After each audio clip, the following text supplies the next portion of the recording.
Hello मेरे प्यारे बच्चों, क्या हाल चाल। बढ़िया सब। उम्मीद है आप सभी अच्छे होंगे और आपकी तैयारी भी एकदम बेहतर तरीके से चल रही होगी। प्यारे बच्चों, आज के इस वीडियो में हम केमिस्ट्री में कुछ महत्वपूर्ण नियम को देखने वाले हैं जो आपके बोर्ड एग्जाम में अक्सर 3 नंबर में पूछे जाते हैं। तो आज के इस वीडियो में हम 4 महत्वपूर्ण नियम को देखेंगे जिनमें से एक तो 100% श्योर है आपके पेपर में पूछा जाएगा। ठीक, चलिए देख लेते हैं। बड़े ही सिंपल तरीके से हम चार के चारों नियम को आज देखेंगे। ध्यान से समझिएगा भैया, क्वेश्चन आपके बहुत तरह के यहां से बनते हैं। पहला टॉपिक है आपका हेनरी का नियम। बोल देगा हेनरी का नियम व हेनरी के नियम की सीमाएं व अनुप्रयोग भी बोल देगा। फिर है राउल्ट का नियम, ये तो भैया मोस्ट इंपॉर्टेंट है। बोल देगा कि तनु विलयन के लिए राउल्ट के नियम को परिभाषित करना है और इसकी सीमाएं लिखना है। और अगला है कोलराउस का नियम क्या है तथा इसका अनुप्रयोग। तो यहां से क्वेश्चन बनता है। नेक्स्ट है फैराडे का नियम। अब भैया फैराडे का नियम फिजिक्स में भी है लेकिन वहां वैद्युत चुंबकीय प्रेरण संबंधी है, यहां वैद्युत अपघटन संबंधी फैराडे का नियम। तो ये सबके सब जो टॉपिक है ना भैया, ये आपके 3 नंबर वाले टॉपिक हैं। यानी इनमें से कोई एक भी अगर आपके पेपर में पूछा जाएगा तो श्योर है 3 नंबर में। बाकी राउल्ट का नियम तो कभी कभार 4 नंबर में भी पूछ लेता है, याद रखना। ठीक है, चलिए देखते हैं बच्चों, एक एक करके सारे नियम को हम बहुत ही सिंपल तरीके से समझते हैं। तो सबसे पहले हम समझेंगे बच्चों हेनरी के नियम को। हेनरी का नियम क्या है, इसकी सीमाएं व इसके अनुप्रयोग को जानेंगे। ठीक है, ध्यान से समझिएगा भैया, इसको फिगर के माध्यम से समझते हैं बच्चों। बड़ा ही मजेदार सा टॉपिक है। ठीक, देखिए ये कोई क्या है, मान लेते हैं कि विलायक है। अब इतना तो समझ ही रहे हैं कि विलायक है क्या। विलायक मान लेते हैं इसमें जैसे पानी भरा हुआ है, ठीक है, या अन्य कोई लिक्विड है। ठीक, ये इसमें भरा हुआ है।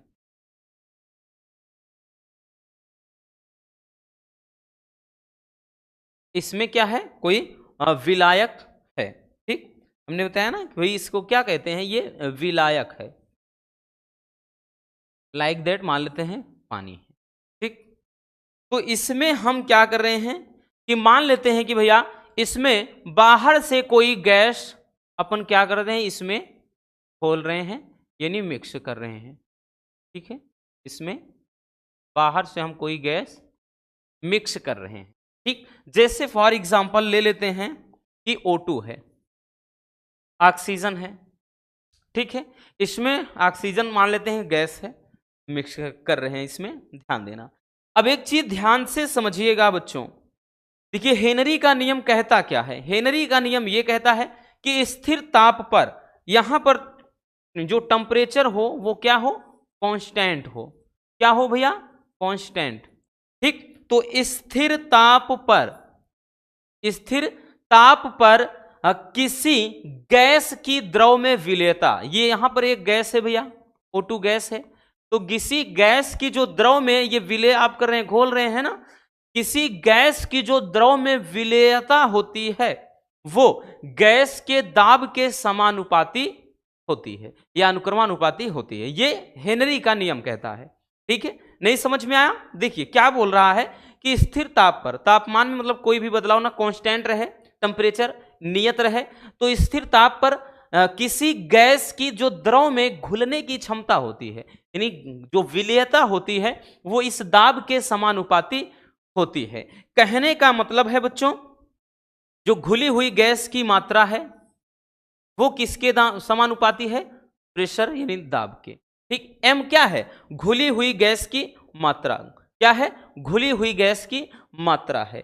इसका मतलब यह होता है कि भैया हम जितना अधिक प्रेशर लगाएंगे उतना अधिक ये गैस इसमें घुलेगी। कम प्रेशर होगा तो गैस कम घुलेगी। तो इसका अर्थ ही यही होता है ना, क्योंकि ये जब एक दूसरे के अनुक्रमानुपाती हैं, इसका मतलब अगर प्रेशर आप ज्यादा इसमें लगाते हो, भाई दाब ज्यादा लगाते हो गैस ज्यादा घुलेगी, दाब कम लगाते हो गैस कम घुलेगी। ठीक है, इसके बहुत सारे अनुप्रयोग हैं जिसको भी हम आगे समझते हैं। तो यहां पे ये चीज बोल रहा है। ठीक, तो यहां पर पहले हिंदी में लिख देते हैं, थोड़ा ज्यादा आसान रहेगा भैया। इसको हिंदी में लिख देते हैं, ज्यादा आसान रहेगा। पहले तो यहां पे लिख देते हैं कि खुली खुली हुई गैस की मात्रा, खुली हुई गैस की जो मात्रा होती है भैया वो किसके अनुक्रमानुपाती होती है? गैस के दाब के। ठीक है, घुली हुई गैस की जो मात्रा है वो क्या होती है भैया? गैस के दाब के मतलब ये जो गैस की विलेयता होती है वही चीज वो दाब के समानुपाती होती है। इसको अपन जब लिखेंगे तो यहां पर लिख सकते हैं m प्रोपोर्शनल किसके भैया? p के। ठीक, जब इसको अपन हटाएंगे तो m बराबर यहां पर कोई नियतांक हो जाता है kh, इसको हेनरी कांस्टेंट बोलते हैं, हेनरी नियतांक कहते हैं, और इनटू का ये p हो जाएगा। ठीक, यही क्या हो जाता है आपका फार्मूला हो जाता है हेनरी के नियम में। जहां पर अगर हम बात कर ले भैया kh क्या है और p क्या है, m क्या है, ये सब कुछ जानना बेहद जरूरी है। तो भाई इसको तो बता ही चुके हैं। kh क्या है? तो ये होता है हेनरी नियतांक। क्या है भैया? हेनरी नियतांक है। बाकी p क्या है? तो ये गैस का दाब है। ठीक, m क्या है? तो ये घुली गैस की मात्रा, घुली गैस की मात्रा, घुली हुई गैस की मात्रा होती है। ठीक है, तो ये हो जाता है हेनरी का नियम। तो बड़ा सिंपल सा नियम है, बहुत ज्यादा नहीं उलझना। ये नियम ये कहता है कि स्थिर ताप पर किसी गैस की जो द्रव में विलेयता होती है भैया वो गैस के दाब के समानुपाती होती है। कहने का मतलब गैस पर आप जितना प्रेशर लगाओगे उतनी ही ज्यादा वो घुलेगी। ठीक, जितना कम प्रेशर लगाओगे उतनी कम घुलेगी। ठीक है, तो ये तो रहा नियम। चलिए अब इसकी सीमाओं को समझ लेते हैं कि इसके लिए भैया इसकी क्या सीमाएं हैं और साथ में इसका अनुप्रयोग यानी हेनरी के नियम का दैनिक जीवन में कहां पर प्रयोग होता है। तो इसको स्क्रीनशॉट कर लीजिए।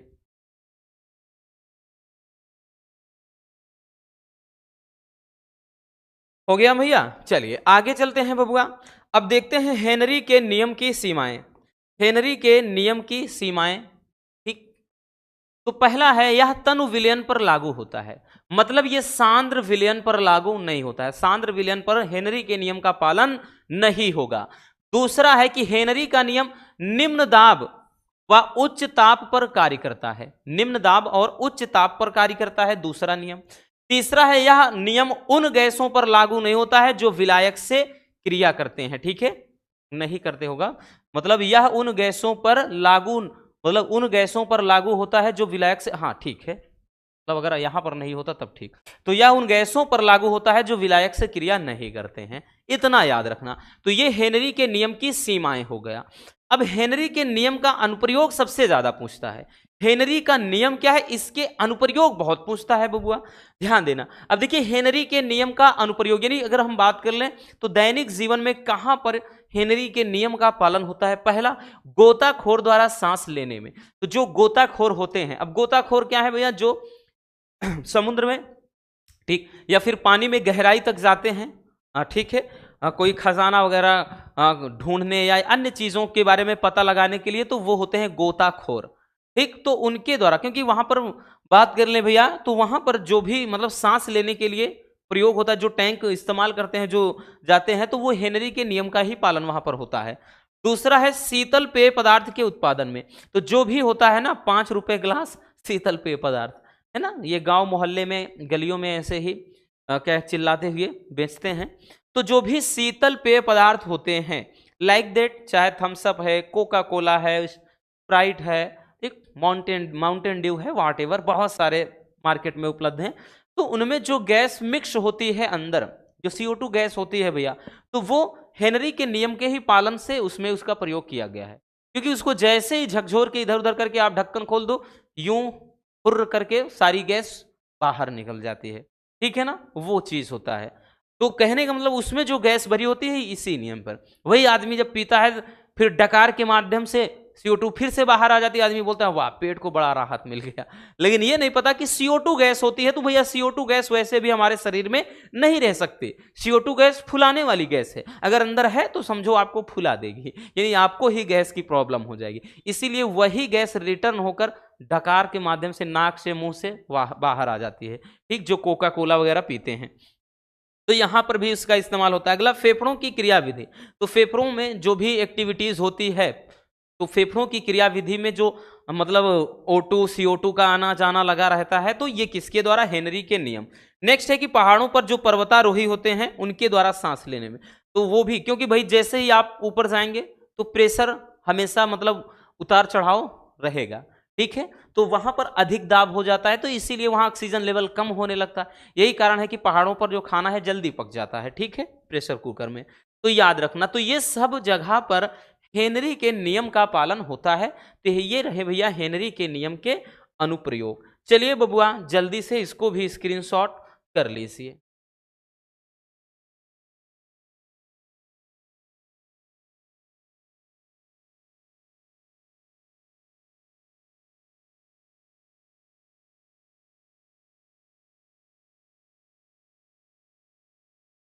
हो गया? चलिए आगे चलते हैं, आगे देखते हैं भैया। तनु विलयन के लिए राउल्ट के नियम को परिभाषित कीजिए और इसकी सीमाएं लिखना है आपको, ठीक। बहुत ही ज्यादा पूछा जाने वाला टॉपिक है, तो अपन इसको वेरी वेरी इंपॉर्टेंट बोलेंगे। और जितनी बार हम इसको बताते हैं भैया, हर बार आपको बताते हैं कि ये टॉपिक ना बहुत ज्यादा इंपॉर्टेंट है, ठीक। तो राउल्ट के नियम, तनु विलयन के लिए राउल्ट का नियम क्या है और इसकी सीमाएं भी आपको लिखना है। देखिए बहुत ज्यादा डिफिकल्ट है नहीं। राउल्ट का नियम क्या कहता है, पहले नियम को जानते हैं, क्योंकि नियम से ही आपका फार्मूला तैयार होता है, ठीक। तो राउल्ट के नियम के अनुसार किसी विलायक में कोई अवाष्पशील विलेय पदार्थ मिलाने पर, मतलब कोई विलायक है जैसे जल है, तो उसमें कोई अवाष्पशील विलेय पदार्थ मिला दिया जाए, चाहे यूरिया है, चाहे शर्करा है, चाहे ग्लूकोज है, इस तरह से कोई अवाष्पशील विलेय पदार्थ मिला दिया जाए, ठीक। मतलब कहने का मतलब ऐसे जो वैद्युत अपघट्य ना हो, ठीक है, वो मिला दिया जाए, तो प्राप्त विलयन के वाष्प दाब का जो आपेक्षिक अवनमन है, यानी विलयन के वाष्प दाब में जो कमी होगी भैया, वो विलेय के मोल प्रभाज के बराबर होता है, ठीक।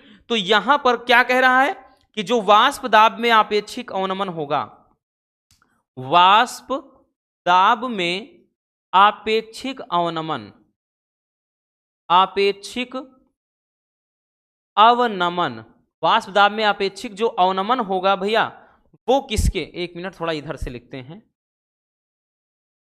वाष्प दाब में आपेक्षिक अवनमन किसके भैया, विलेय के मोल अंश या मोल प्रभाज के बराबर होता है, मोल अंश या मोल प्रभाज के बराबर। भाई मोल अंश कह लें या मोल प्रभाज। तो यहां पर जो वाष्प दाब का अपेक्षिक अवनमन होता है उसको भैया दर्शाते हैं P not minus P S upon P not, बराबर हो जाता है भैया मोल अंश। अब देखिए मोल अंश या मोल प्रभाज क्या होता है, जैसे मान लेते हैं कि किसी, जैसे कोई भाई यहां पे लिक्विड है, इसमें दो पदार्थों के मोल हैं, मोलों की संख्या मान लेते हैं, ये विलेय का मोल है, ये विलायक, क्योंकि विलेय और विलायक मिलेगा तभी तो विलयन बनेगा। तो मान लेते हैं भैया ये विलेय, तो विलेय के मोल प्रभाज के कह रहा है, तो विलेय के जिसका कहता है भैया उसके मोलों की संख्या ऊपर और नीचे कुल मोलों की संख्या, ये तो ये विलेय का मोल प्रभाज हो जाएगा। विलायक का मोल प्रभाज कहता तो कैपिटल एन ऊपर लिखते, नीचे ये होता, ठीक। तो बोल रहा है कि विलेय के मोल अंश, तो भैया विलेय के मोल अंश यानी एन स्मॉल एन ऊपर और नीचे एन प्लस कैपिटल एन, यही तो होता है मोल प्रभाज। मोल प्रभाज यही तो होता है कि किसी जिस घटक का मोल प्रभाज निकालना हो उस घटक के मोलों की संख्या ऊपर और नीचे कुल घटक के मोलों की संख्या, ठीक। तो ये हो जाता है भैया मोल अंश या मोल प्रभाज, ठीक है। इतना समझ में आया। अब देखिए बच्चों, अगर आप ध्यान से देखें तो ये तो हमने बता दिया ना, यही होता है राउल्ट का नियम।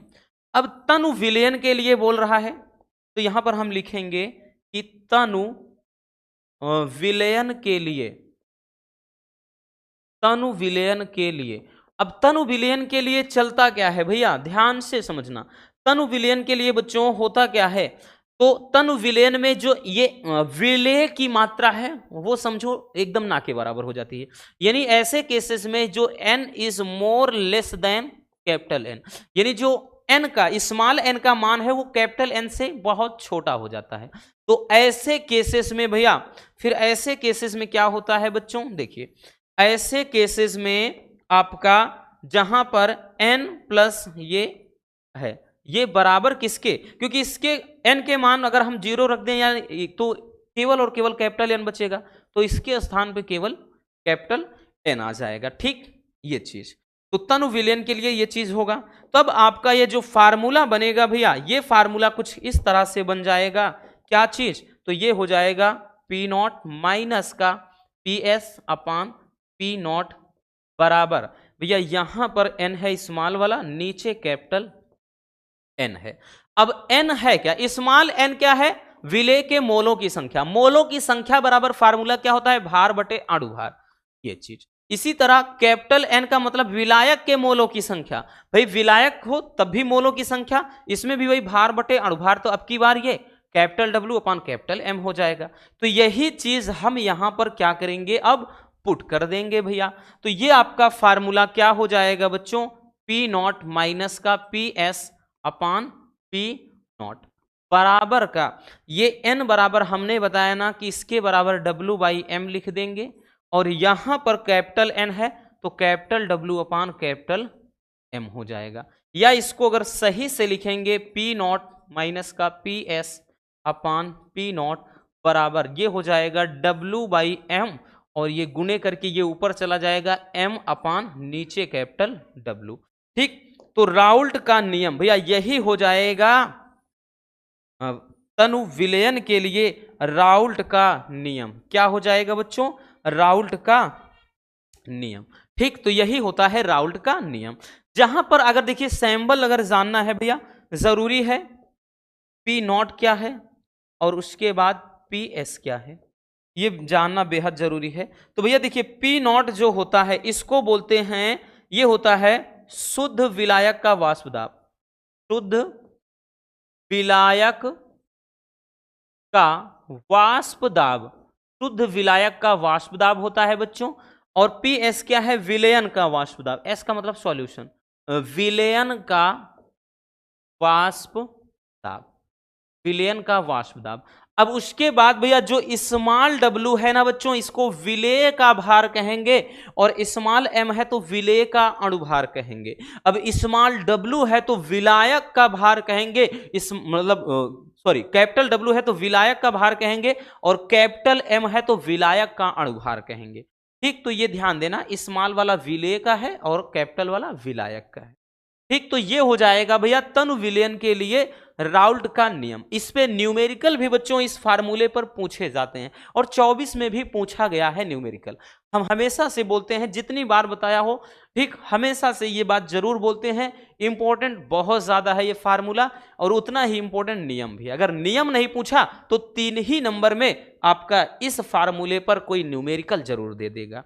ठीक है, चलिए जल्दी से स्क्रीनशॉट कर लीजिए।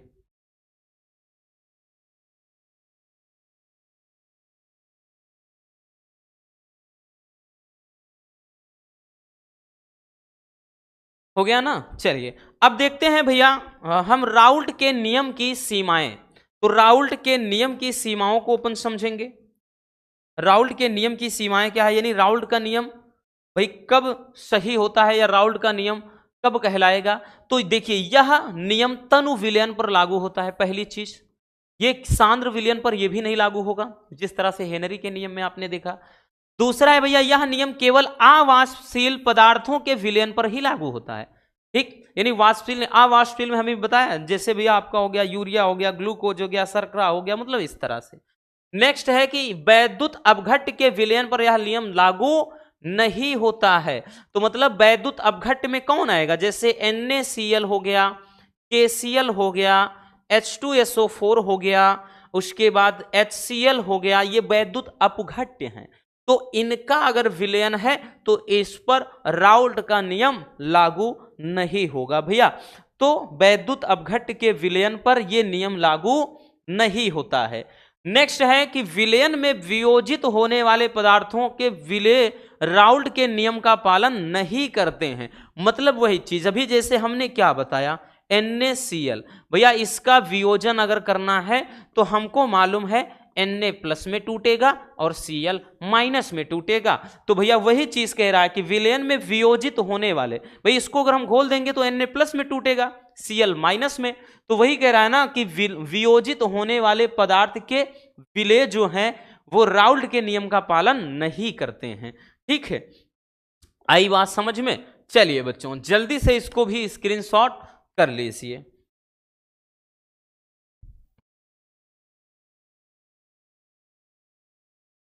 हो गया भैया? चलिए आगे चलते हैं बच्चों। अगला नियम है कोलराउस का नियम। क्या नियम है बबुआ? कोलराउस का नियम। ठीक, ये भी बहुत ही प्यारा सा टॉपिक है, कोलराउस का नियम।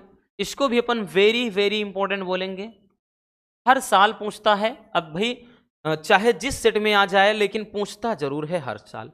कोलराउस का नियम क्या होता है? कोलराउस के नियम का अनुप्रयोग इस तरह से क्वेश्चन करेगा, या कोलराउस के नियम को अकेले पूछेगा।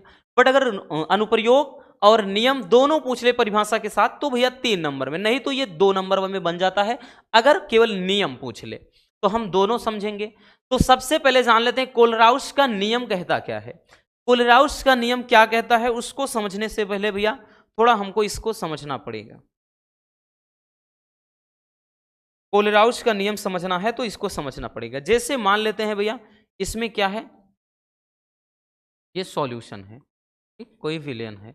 अब इसमें हम मान लेते हैं भैया घटक कौन कौन से 2 ले लेते हैं। जैसे इसमें हमने घोल दिया बाहर से NaCl, क्या घोल दिया भैया? NaCl salt. अगर घोल दिया तो हमको मालूम है कि भैया इसमें Na जो होगा वो प्लस में टूट जाएगा, Cl माइनस, यानी इसमें क्या हो जाएगा, Na प्लस में ही रहेगा और उसके बाद भैया Cl माइनस में ही रहेगा, इस तरह से। ठीक है, इस तरह से हो जाएगा। अब देखिएगा जो कोलराउस का नियम कहता है कि ये बोलता है कि अनंत तनुता पर, यानी तनुता अनंत हो, इनफाइनाइट, तो अनंत तनुता पर वैद्युत अपघट्य। अब वैद्युत अपघट्य क्या है? ये तो वैद्युत अपघट्य ही है। वैद्युत अपघट्य कहते किसको हैं? तो ऐसे पदार्थ जिनके जलीय विलयन में धारा प्रवाहित की जा सके। भैया जैसे नमक है ना, तो इसको इसके घोल में धारा बहेगी, लेकिन शुद्ध अशुद्ध जल होगा, एकदम प्योर वाटर होगा, तो उसमें भैया धारा का प्रवाह नहीं होगा। क्यों? क्योंकि शुद्ध जल जो होता है उसका पीएच वैल्यू कितना होता है? 7। अब जब 7 हो जाएगा तो ना वो अम्ल होता है ना वो क्षार होता है। धारा प्रवाहित होने के लिए भैया अम्ल क्षार की जरूरत रहेगी।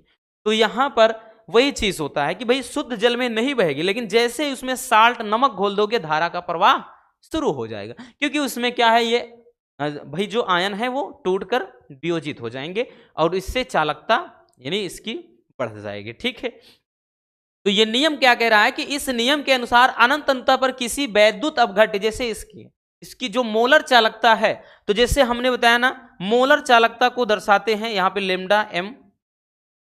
अब उसके बाद यहां इनफाइनाइट लगा दिया तो भैया अनंत तनुता हो गया। तो यहां किसके बारे में कह रहा है? तो भैया NaCl में। तो यहां पर एक वैद्युत अपघट्य है, तो क्या कह रहा है? अनंत तनुता पर किसी वैद्युत अपघट्य की मोलर चालकता, इतने को क्या कहते हैं? मोलर चालकता पढ़ते हैं कि मोलर चालकता कह रहा है कि उस विलयन में उपस्थित, इस विलयन में उपस्थित धनायनों तथा ऋणायनों के मोलर चालकताओं के योग के बराबर होता है। यानी धनायनों, तो भैया इसमें उपस्थित जो है, जैसे भैया इसमें क्या है, तो इसमें सोडियम प्लस है तो धनायनों हो गया, और ऋणायन इसी तरह से हो जाएगा Cl वाला माइनस के योग के क्या होता है? बराबर। बस यही जो नियम होता है यही है कोलराउस का नियम। ठीक है, तो यही नियम कोलराउस का नियम हो गया। चलिए इसको हम अच्छे तरीके से समझते हैं, तो इसी एग्जाम्पल के माध्यम से समझते हैं भैया। तो यहां पर कह रहा अनंत तनुता पर किसी वैद्युत अपघट्य की मोलर चालकता, ये अनंत तनुता को दर्शाएगा, और यहां पर हमने बताया ना कोई वैद्युत अपघट्य NaCl है, तो अनंत तनुता पर वैद्युत अपघट्य की जो चालकता है वो किसके बराबर होती है? उस विलयन में उपस्थित धनायनों, उस विलयन में उपस्थित धनायनों। तो भैया यहां Na प्लस में हो जाएगा, और उसके बाद क्या हो जाएगा भैया? ये Cl, ये मोलर चालकता को दर्शाएगा, और यहाँ पे Cl माइनस के योग के, ठीक है, के योग के ही बराबर होता है। और यही नियम कहलाता है क्या चीज भैया? कोलराउस का नियम। ठीक, यही नियम कहलाता है कोलराउस। चाहे आप इसको ऐसे लिख दें चाहे ऐसे लिख दिया करें, ठीक है, इस तरह से मोलर चालकता। ठीक, याद रखना। लेमडा एम होता है। तो समझ में आ गया नियम। भाई आप देख सकते हैं कि कोलराउस के नियम के अनुसार अनंत तनुता पर किसी वैद्युत अपघट्य की जो मोलर चालकता है वो विलयन में उपस्थित कुल धनायनों तथा ऋणायनों के मोलर चालकताओं के योग के बराबर होता है। तो यही नियम हो जाता है भैया कोलराउस का नियम। तो बड़ा सिंपल सा नियम है, बहुत ज्यादा डिफिकल्ट नहीं है। कोई भी चीज आप ले लेते हैं एग्जाम्पल के थ्रू, सब आराम से इसी तरह से हो जाएगा। जैसे आप यहां पर आप KCl भी ले सकते हैं, ठीक, H2SO4 भी ले सकते हैं, या फिर यहाँ पे HCl भी ले सकते हैं, या फिर भैया आप जैसे CH3COOH भी ले सकते हैं। कुछ भी करेंगे आप ये इसी तरह से वियोजित होगा। तो चलिए बबुआ जल्दी से इसको स्क्रीनशॉट कर लीजिए, फिर हम इसका अनुप्रयोग एक देख लेते हैं। हो गया ना? चलिए अब हम देख लेते हैं कोलराउस के नियम का अनुप्रयोग। कोलराउस के नियम का अनुप्रयोग यानी इसका भैया प्रयोग कहां पर होता है? तो भैया यहां पे कोलराउस के नियम के अनुप्रयोग को समझेंगे तो बच्चों इसका इस्तेमाल होता है वियोजन की कोटि ज्ञात करने में। पहला है वियोजन की कोटि ज्ञात करने में, अक्सर एक ही पूछता है बट यहां पर आप दो भी हम समझा देंगे, कोई दिक्कत ना। तो वियोजन की कोटि ज्ञात करने में, अब वियोजन की कोटि भाई कहते किसको है और कैसे ज्ञात करते हैं, चलिए वो जान लेते हैं। सिंपल सा है कि किसी सांद्रता पर वैद्युत अपघट्य की मोलर चालकता तथा अनंत तनुता पर वैद्युत अपघट्य की जो मोलर चालकता होती है के अनुपात को वियोजन की कोटि कहते हैं। बड़ा सिंपल से है। हमने क्या बताया कि भैया वियोजन की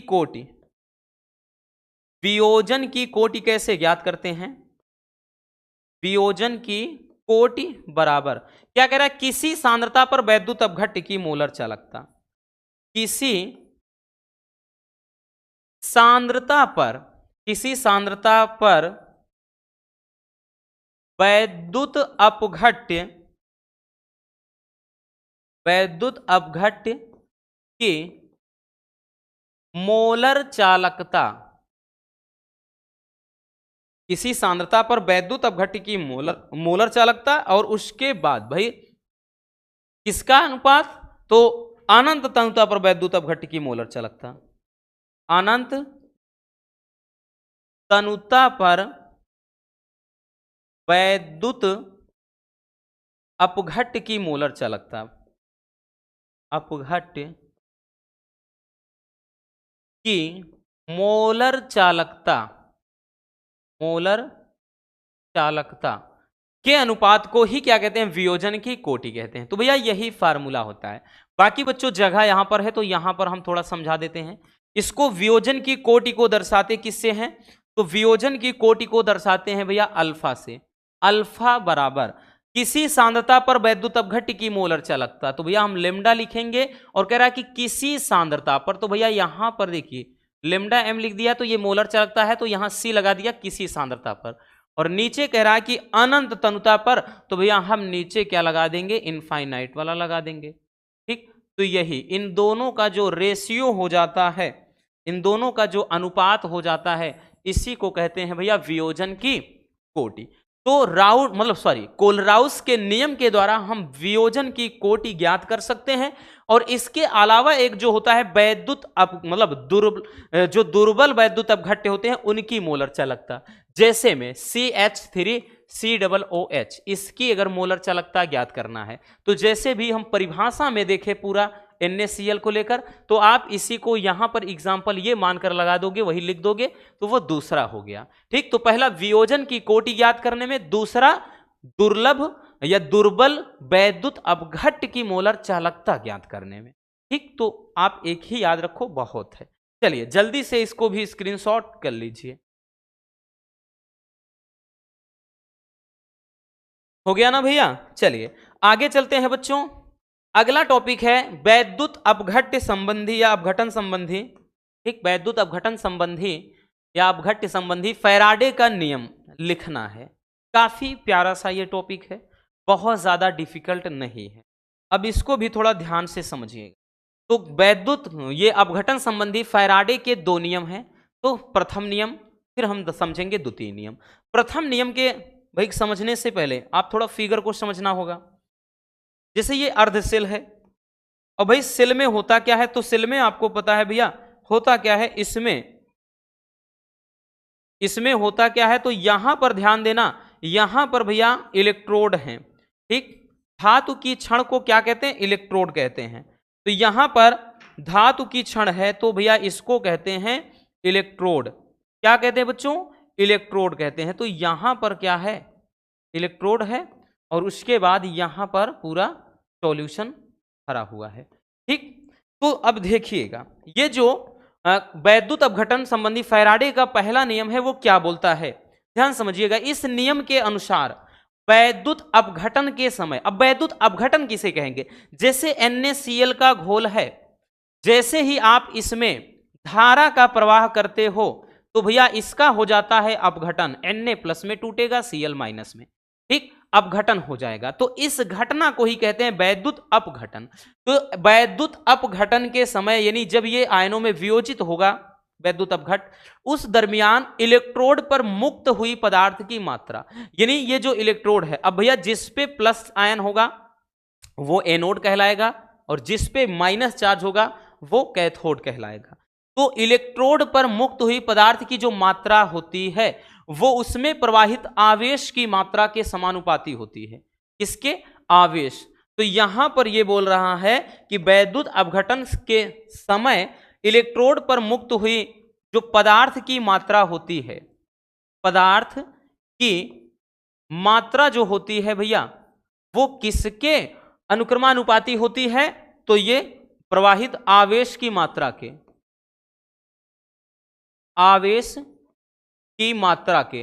तो भैया आवेश की मात्रा के अनुक्रमानुपाती होता है। तो पदार्थ की मात्रा को अपन W से लिखेंगे भैया, बराबर आवेश की मात्रा जो होता है अनुक्रमानुपाती होगा, तो आवेश की मात्रा जैसे Q हो जाएगी, ठीक। बट वी नो दैट, हमको मालूम है बच्चों कि भैया जो Q बराबर होता है I × T। क्या होता है, I × T।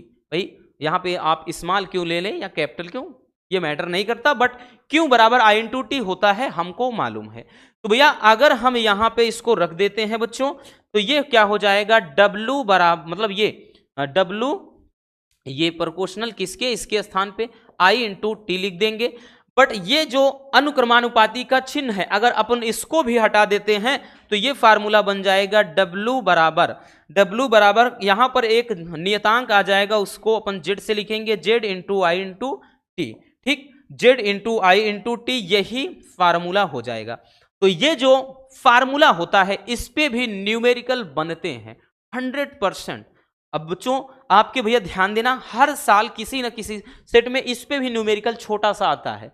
धारा दे देगा भैया, धारा का मान, आवेश का मान दे देगा, कभी कभार ये भार वगैरह भी दे देता है, यानी द्रव्यमान संख्या वगैरह। तो अब ये पूछ लेता है इसमें ये तुल्यांक का, ठीक, या नियतांक। क्योंकि यहां पर ध्यान देना, जेड क्या है, इसको बोलते हैं रासायनिक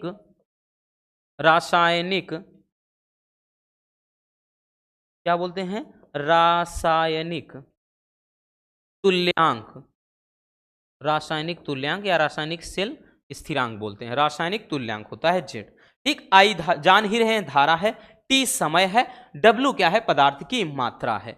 तो ये जो नियम होता है, पहला नियम, इस नियम को कहते हैं भैया, मतलब ये जो नियम होता है ये वैद्युत अपघटन संबंधी फैराडे का पहला नियम होता है, ठीक। कि वैद्युत अपघटन के समय किसी मतलब ये जो इलेक्ट्रोड है, तो इलेक्ट्रोड पर मुक्त हुई, इस पर जो भी, मतलब इन इलेक्ट्रोड पर जो भी पदार्थ की मात्रा होगी, जो इस इलेक्ट्रोड पर पदार्थ की मात्रा मुक्त होती है, वो किसके अनुक्रमानुपाती, आवेश के, ठीक।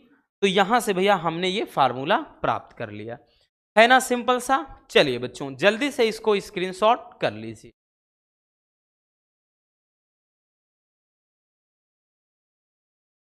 हो गया बच्चों, चलिए आगे देखते हैं भैया। अगला नियम हम देख लेते हैं, अब दूसरा नियम, ठीक है।